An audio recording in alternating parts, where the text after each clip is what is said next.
Hello everyone, I'm Xiaogan. Okay, let's handle the most troublesome process related to server communication. You can certainly set this here. There are several parameters here, which are quite troublesome. There is one for whether it is the last fragment. We don't need to worry about that for now. This is its data. Actually, this data is sent in segments, which is quite annoying because you essentially need to accumulate the data yourself, right? Only after you have collected all of it can you forward it to the blueprint. So, how do we do it first? First, we check whether it is the last segment of this data. Let's write the intermediate data first. If it is not the last data fragment, then what do we do? First, we go to this container and look for it. That is, pay attention again. Here we need to OK. Yeah. Here, this place is to go and find it. In this data, inside this, whether it has this GUID. Right. This GUID is what we loaded. This makes it very convenient. If it has it or doesn't have it, then what is the situation? If it doesn't have it, it proves that it is a first segment of data. First segment of data. Then here in this place, we can just add it directly. Then let's copy this data and then we add it in. If it has one, to prove it, we need to append data. We will directly find we have obtained this array, the pointer to the array on paper. We directly retrieve it inside this container. The data corresponding to this link, we append it. If it is intermediate data, we will handle it like this. Okay, the tricky part is, if it is already the last piece of data, then we need to perform a simple parsing on the data. So we prepare a save here. Prepare a save. So first, let's look for whether we can find this thing. It's this one. It might be found. It might not be found. If the amount of data is particularly large, it should be findable. If the amount of data is particularly small, then it might not be findable. So let's first find it. In the case where it is found, then we need to append once more. To take our last piece of data, append it to it. Then we now decode the data. After decoding is complete, we can print this information for everyone to see. Here, at the end, we remove this data. Because we have already used this data, so we remove it, and this is the data we have. Process. Okay, if we do not find it, it means we currently only need to decode this segment of data. That's it. Just pass these two in and decode them. After the decoding is complete, we print out some information. Okay, so using the method described earlier, we have completed parsing the data. Okay, we are not doing any extra work here. We will do a level judgment later. This part just decodes it into the level string we want. Okay, let's prepare our communication struct. Then we take this string and parse it into our struct. At this point, it might fail. So we think only if we consider this struct has been successfully decompressed and at the same time, this code of ours is successful, then we will further distribute this information. If not, we need to log a relatively high-level error log. This is a simple processing of the last piece of data. Now we will proceed with the distribution processing of this information. Okay, so we will take this method of distribution processing and write it under the OnBetterMessage. It is also a method we use internally. Okay, then here we will do this. Okay, so this distribution, after the distribution is done, it mainly distributes into these types based on each sentence. Finally, our 5 communication methods. I will create them all at once. Okay. Then after we create them, this side can call it smoothly because I can't write it all together. Writing it all together would be too long. The code would look very messy. So we need to distribute it through functions. And here, I'll just keep it the same as our server side. We just need to respond to it accordingly. This action type. Then when comparing the differences, because we know only the server will send this over, so we only need to respond to the server's enum.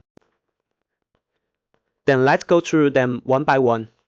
How it responds to this. So obviously, when we receive the server in light, so at this point, what do we need to do? So at this point, first of all, we definitely need to find our client link because this link is still missing the server's collection ID. We need to copy it in. So we just need to find this ID.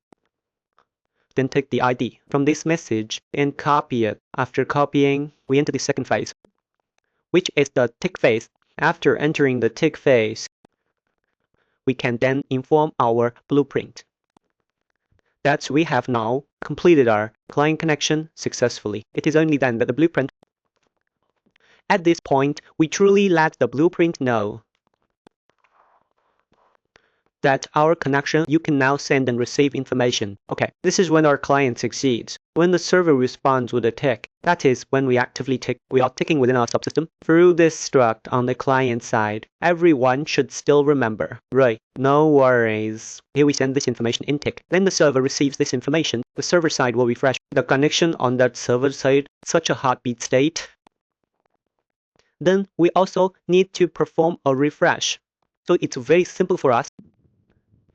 We just find it in our container, and then we only refresh. It must be correctly in the tick state. Only then do we let it refresh, because it might have some other states. We won't refresh it. We'll just let it go out of time. Okay, so this is the state of the refresh server. Then after we send the information to the server will send us back a message. If the server sends back a message, then here we just directly put it into the blueprint. This proxy will just forward it directly to the blueprint. Okay, the troublesome ones are the last two, because these last two are especially easy to confuse you. So this is the server request to exit. If the server requests to exit, so first we still need to find this link. After finding the link, we change this client link directly to exit, because this is a floating exit. We can exit directly here. Then here, at this point, actually, we prepare a message here. Right here, this message means the client allows the server to exit. Then here, we send this message over. After sending it, then we can release our resources. That's roughly it. Yeah, because on our end, it's actually a second-hand transfer. We can directly release the resources. That's basically the situation. Then here, when we actively tell the server that we want to exit, then we only need to find this link, and we change our link directly to the exit status. We no longer need to send or receive messages, because the server now allows, we have logged out. We just directly clean up our own resources, and that's it. Actually, here we should comment this part out, because it might be that these messages, we let it be handled through timeout. We need to ensure this message can be sent out. If we directly release the widget here, or mypo be issue, because after it switches this state, our timeout mechanism will clean it up. Right, so how is this actually done? The process here is actually like this. That is, when our client actively now submits this exit request, the server will actually receive this information. Then this information will return this corresponds to this position. That is, here, our server allows us to exit. Then we go through this part. When our server actively requests to exit, so this is receiving the server, this exit request. When we receive it here, we don't need to release. We still need to send a message back.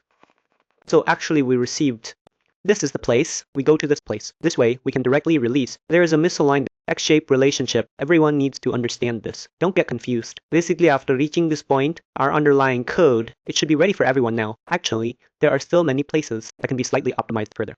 This part has the character pasted incorrectly. We just need to replace the character. There might be some areas where we haven't added enough protection and checks, but basically, this framework is fine. Okay, so in the next lesson, we will test it together with everyone. Okay? But let me check the time. There is still time. So let's go over it again for everyone. This exit process, if it's our server, suddenly closing a certain client, then without this, which is unlinked point server collection. Then at this point, we will send a ServerRequestQuit. Then what our client receives, what is it? It has been moved to the very bottom. What it receives is this. This part. Then at this point, we need to return a message to it called ClientAllowQuit. So in this place of ours, this place here is 1. This is 2. So where is our 3? Our 3 is right here, because when it's 3, we can just turn it off directly. Released. Okay, so if our client logs out, actually, where is our 1 located? 1 is in this place. This place end link. Here we send this is one. The client requests to exit. So this one corresponds to this place. Let's go back to the very bottom. Right here, that is the client requesting to exit. Then we say the server allows you to exit. This place is 2. Then after the client comes back, he is at this place. Wait, scroll to the very bottom. Here, it is here, right here. Let me check. Yes, it is here. So here we directly change the state, just allow exiting. Okay, alright, we'll stop here. All our code should basically be cleaned up.